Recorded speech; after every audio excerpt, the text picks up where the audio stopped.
What's up, Windwalkers? Hi. Um, Surprise face cam, I guess. Um, Following on from the video yesterday, I kind of wanted to do a Mythic Plus video where I showcase Rising Sun Kick in action. Because I wanted to kind of put my money where my mouth was, in a sense, in the fact that I could show you on a target dummy how much damage Rising Sun Kick does, but a target dummy doesn't really reflect a Mythic Plus dungeon in itself, right? Like, it's only like a couple of minutes of combat, it's all AoE damage, you know, it's not really representative of a dungeon, which has a lot of AoE pulls, boss fight, and it's not just doing damage, you've got CC as well, you've got kiting, you've got all that sort of stuff. I kind of wanted to show you this in practice, right? So what I did was I did an Echo Dome 15 or 16, I forget, it'll be in the title of the video. And the idea is to kind of showcase to you the power of Rising Sun Kick in AoE situations, as well as single target throughout a dungeon, and why I do think that Windwalker kind of is getting an identity change in how it does damage in this content. Not so much for raiding, this is more Mythic Plus specific, so yeah, I hope you enjoy the video and kind of get some insight. I yapped throughout it, there is no face cam because I just did this spur of the moment because I thought it would be easier than using my character and having a talking head that way. Yeah, surprise, this is what I look like. Roll the clip! Alright, so I thought what I'd try and do is, after my previous video kind of hyping up Rising Sun Kick and the damage that it does in AoE situations like M+, it kind of made a little bit of sense to actually show you this in a dungeon. Otherwise it's just like, you know, got to take my word for it, and I'm not trustworthy, don't fucking trust me. I don't know what I'm talking about. Well, I do a little bit. So what I've learned off the bat is that you need to be so careful with Zenith. Zenith is an insane ability, but if popped too early, you're going to one-shot yourself. As you can see, I instantly took a ton of aggro.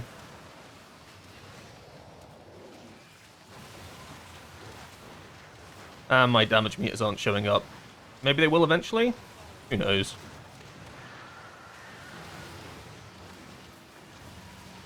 Not great that you can't see the damage meters, but who needs damage meters? You just gotta trust that I'm doing a ton of damage right now.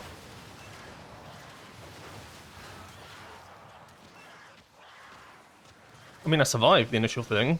The initial burst damage. Oh, come on, damage meters, show up. Otherwise no one's gonna believe that I'm actually doing anything.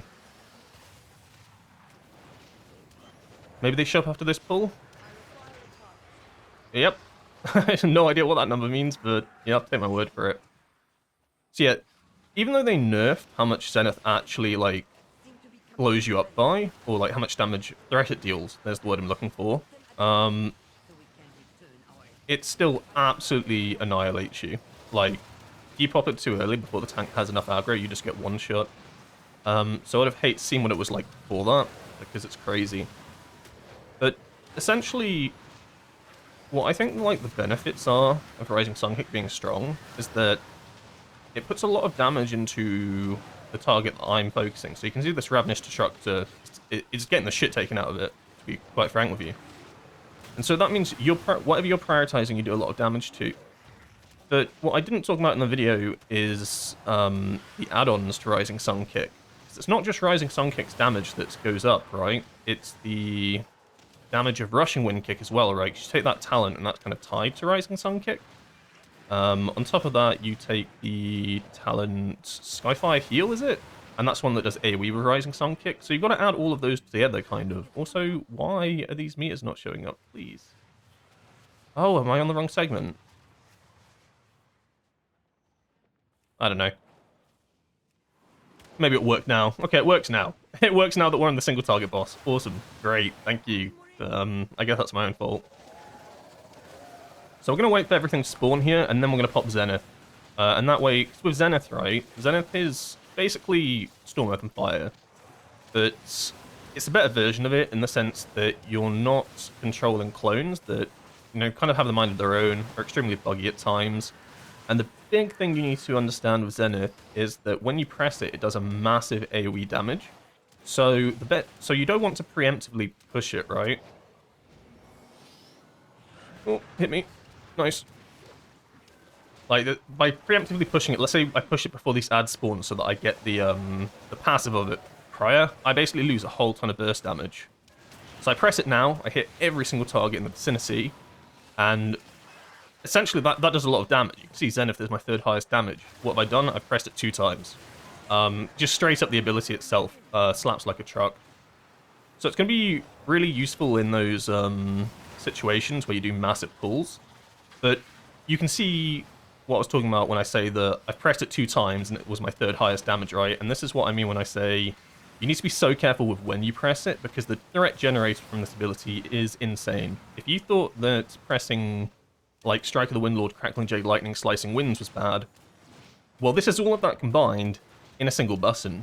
So your tank, if your tank hasn't got aggro, he's not going to be able to generate enough threat to get this off of you. I promise you that. Just, like, he's not going to have a chance to save you. So that does need to be considered. Also, as well as that, a rune that's being taken... A rune? Jesus Christ, what am I talking about? I've been playing a little bit too much League. A talent that's being taken at the moment are the Touch of Death talents in this build, for Shadow Pan. And as you can see, my Touch of Death is on an extremely short cooldown as a result of it. The benefits for this is that you need to make sure that you're using Touch of Death throughout dungeon. Now, Touch of Death no longer increases the damage that you do anymore. Like previously in the War Within, it increased it by 5%. So you use Touch of Death and then you do 5% more damage for 30 seconds. It doesn't do that anymore, but Touch of Death is still an extremely strong single button to press. Because when you're at the start of an expansion or you have low stats and stuff like that, it basically scales really well. We went to do a skip here. I'm telling you right now, that did not work.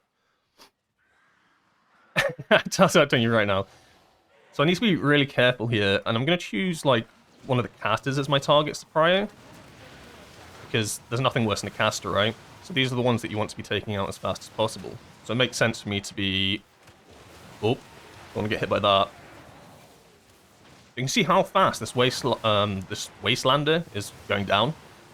And I'd like to say that's all of my damage. It's probably like a group effort, to be fair. And then I move over to Overcharged Sentinel, because those things are 10 times worse, and I should have probably been prioritizing that. But you see what I mean, right? Like, you do a lot of damage to the target that you're choosing, and it holds up an AoE. Like, this is AoE combat right now. A lot of my buttons have been Rising Sun Kick, while I'm still kind of topping the meters. And it comes down to Rising Sun Kick not just being the single target button, but as I said, you get the Rushing Wind Kick sometimes, which does cleave damage, and as well as that you have Skyfire Heal, which you can see about halfway down on the meters there. So, although Rising Sun Kick isn't number 1, I'm saying that it's the top damage because I'm including those two into the numbers? I don't know what the word I'm looking for is, but you know what I mean. So once again here, we're doing a big pull. I'm going on the Sentinel. I need to be careful with Zenith. I'm going to pop it now. And you can see, I didn't even pop it that early. But instantly those ads, they looked at me. They were like, brother, did you just press this button? Right, you're going to get the slap. And that's what I mean. You need to be very careful with it. How do I know this? Because I've died multiple times by pressing it. But yeah, with Touch of Death being so powerful as well at the start of an expansion, when stats are low, everything is kind of scaled a bit lower when Touch of Death is its strongest. It's also a really good priority target button for finishing off the target, right? So that Sentinel just got absolutely annihilated. Now, you could argue that was probably the Unholy DK. I'd like to argue that was my Touch of Death. But you get what I'm trying to say. So now we have big cooldowns coming up with Zenith and our Trinket. So we're going to wait a sec. Mage just got one shot. I've got aggro for some reason. I haven't pressed any buttons, please no. So I waited a little bit there, just to make sure that I didn't get too much aggro, because things were being a little bit spooky there. And now we pop. And you still are pressing spinning crane kick. It's not like you're not meant to be pressing spinning crane kick anymore. It's just that if you have like a Rising Sun Kick or a Fist of Fury up, it's not as valuable to do it. As well as that, in Zenith, what I'm trying to do in Zenith a lot of the time is I'm trying to... My filler buttons are Spinning Crane Kick, Blackout Kick. Because Spinning Crane Kick costs 1 chi, Blackout Kick gives you 1 chi in the build that I'm going at the moment. So you're basically playing net neutral on chi, But if I have an ability like Rising Sun Kick about to come up, I need to make sure that I have enough chi to spend that, as well as Fist of Fury. Man, this Unholy DK slapped. It's making me look like a punk. I'll be having that. Yeah, this was a really big pull, right, with all the cooldowns, and you can see the damage comes from spinning Rising Sun Kick. It's an extremely strong button at the moment. And you might also notice Zenith is up all the flipping time. With this Shadow Pan build, Zenith is essentially on a 1 minute cooldown. 1 minute cooldown, pretty cool, right? So it's kind of similar to Storm, Earth, and Fire, in a way, from the War Within. But it is better in the fact that you have it up for pretty much every pull. You get that massive AoE damage that we talked about. And it's just a really good button to have up all the time. With Conduit, it's not up as often, because it doesn't have the innate cooldown reduction to it that the Shadow Pan hero talent has. But it's still, even on Conduit, it has pretty short cooldown. I think it's like 1 minute 30, basically. And you can have it lower. But with Conduit, you kind of want to extend the duration rather than lower the duration, just with how the burst windows work. With Shadow Pan, you want to reduce the cooldown of it, because having it active more often is better. So once again, wait for everything to group up, and then just send. We're just going to fully focus the boss here. And you'll start to see where a lot of the damage comes from. So although I don't think our AoE is the strongest, as you can see from like the Unholy DK, right? Unholy DK was doing an insane amount. Our damage comes from priority target. And if you remember Arcane Mage from a couple of seasons ago... Sorry, I'm just reading what this guy's talking about in chat. If you can see what like Arcane Mages weren't the highest DPS. Also, we want to get a touch of death here, just to get the value from it. Yeah, what's I yapping about? They weren't the highest DPS, but they were killing what needed to die. And that's just as important. And then when you get to single target bosses like this, well actually that's where a lot of value comes from. Unfortunately, my Zenith isn't going to line up with this, which is a little bit sad. It would have been nice if it just lined up a bit better. As a result of it not lining up, I'm actually going to save it for the next time we go into this phase, because I'm pretty sure we're not going to one-phase it. Or I'll just hold it for the next ad set. Oh, we are pulling trash, though. I'm going to send it. Ignore everything that I just said. I didn't realize we were pulling. So, like, in this situation, because there's more than a few targets, Spinning Crank is actually worth pressing here. And using that as my filler, with, like, what I was talking about before, the Blackout Kick into Spinning Crank Kick rotation. I want to touch a death mat, save my homie because he's about to get annihilated. So yeah, I'd say the biggest change to touch a death is how often that you get it now, especially with this talent build. So it's making sure that you're using it essentially off of cooldown. So if you're not using it off of cooldown, you might as well not take the talents for it.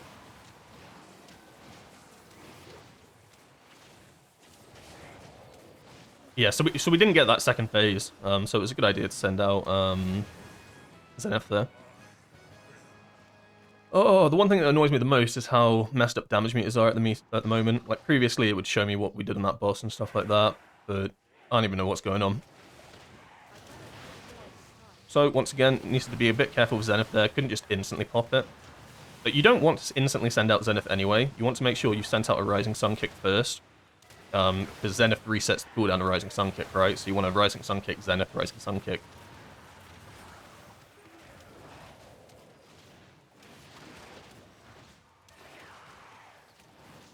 Get a touch of death off there. At the end of the day, though, Fist of Fury is still the strongest ability in AoE.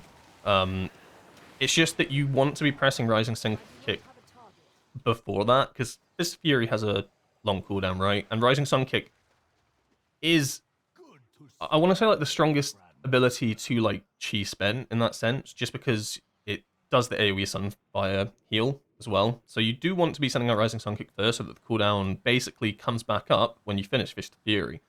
So you send out Fist of Fury, then Rising Sun Kick, then you have nothing to press. You send out Rising Sun Kick, then Fist of Fury. Well, Rising Sun Kick's either about to come back up, or is back up. Oh, no, I'm sorry. Please don't hit me. So we wait for everything to group here, and then we press enter. And now we're just doing the old Blackout Kickaroonie. But our cooldowns are back up now, so they take prio. And then Spinning Clink. spinning crane kick. Spinning crane kick. There's a lot of casters, actually. A little bit concerned here. So you can see, I Rising Sun Kick there, then I press Fist of Fury. And that essentially means that I have Rising Sun Kick back up when I finish the Fist of Fury. So that's why the ordering's kind of like that. I'm going to Zenith again here because this is a little bit sketchy. There's just such a big stack of ads that I want to get it down. We wipe here. It's not good. Why is nothing dying?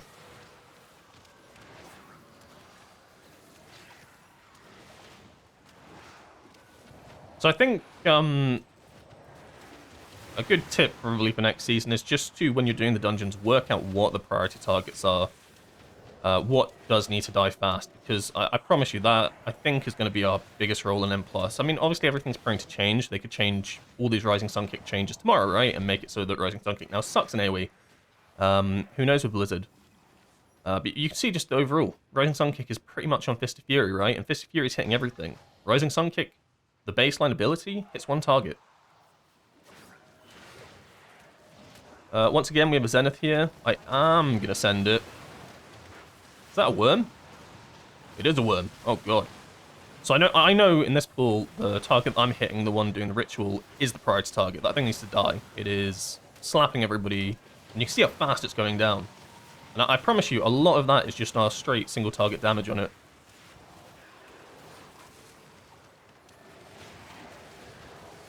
Come on, wormy. Wait, you're not a worm. You're a creeper.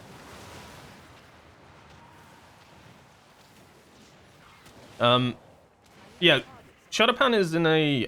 I kind of like the state of Shadowpan, right? Like, I think it's in a comfortable position in the sense that, like a lot of specs, it has been made simpler, but I think the simplicity is good for it. I think that... Like, I think Conduit is one of the hardest specs in the game. Just because of all the changes and everything like that, I do think it is really tough now to play. Which is a good thing, having like a really tough spec and a rather simple one. What I really like about Shadowpan is the simplicity of it. Compared to the War within Season 3, right? Like, I know a lot of people played that, and trying to wrap your head around the idea of how to do the Flurry Strike burst window, it was just so unintuitive, having to essentially spam out Tiger Palms, right, to make sure that we did damage. Like, Flurry Strikes, like, it did a lot of damage, don't get me wrong. Our burst was really good in AoE, but it felt really, like, weird. Like, when you think Windwalker, you don't think Tiger Palm is going to be my highest, like, the button I want to be pressing the most. Like, you were sacking off things like Fist of Fury at times, Rising Sun Kicks, just to make sure that you were getting a certain amount of Tiger Palms in certain windows. Well, with the change to Flurry Strikes now expending when you press Fist of Fury, that feels a lot more natural. It's a much more natural button to press. I might regret sending out Zenith there, because it's a smaller pool. I might have preferred maybe sending it out on the next one down there, but you live and you learn. I think it depends how we pull it. If we just do the 1 into this 2, then I'll get Zenith up for the 2. If we do the 1 into the 1, yeah. And I have a feeling he's going to do the 1 into the 1. He is. So I'm just going to fully focus on this Wastelander, get as many Rising Sun Kicks as possible into him. Please don't focus me. I'm sorry, boss.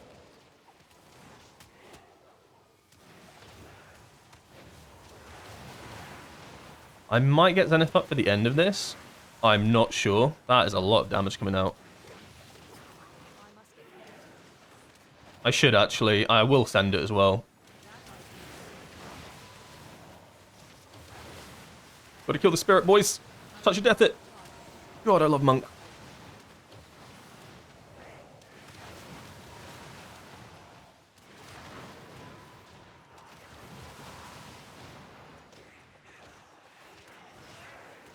This dungeon's gone really fast, actually. I've just been kind of yapping to myself. I hope what I've been saying kind of makes sense. I mean,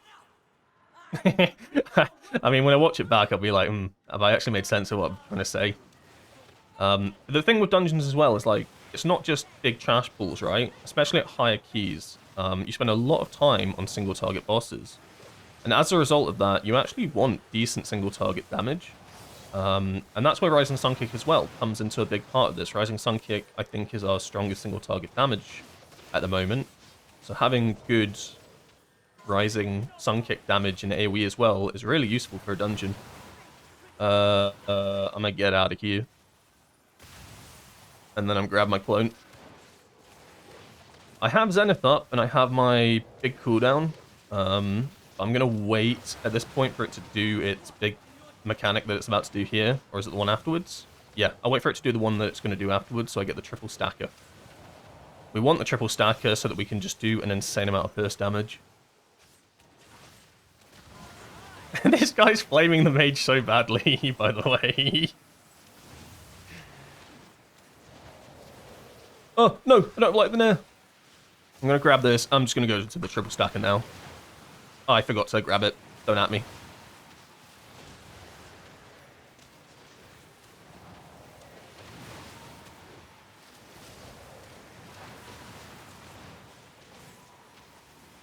Yeah, it feels so weird not having light of the nair. So they basically changed how the nodes are in our talent trees at the moment. They've made it so that, because we're basically essentially in quotation marks midnight now, even though we're not, they've made it so that you don't have enough talent points to put into all the talents on the class tree that we could before. And so to give up, or to take light of the nair, I have to basically give up, what's it called? It's called Fatal something. It's the Touch of Death one.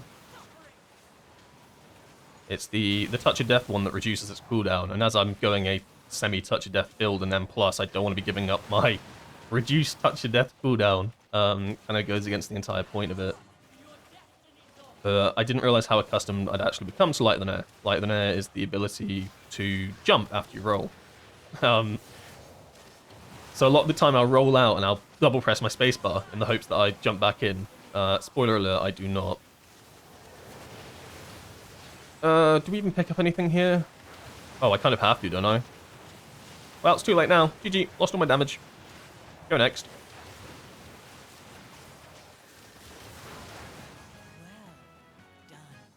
Good dungeon, good dungeon. These guys are flaming each other so hard.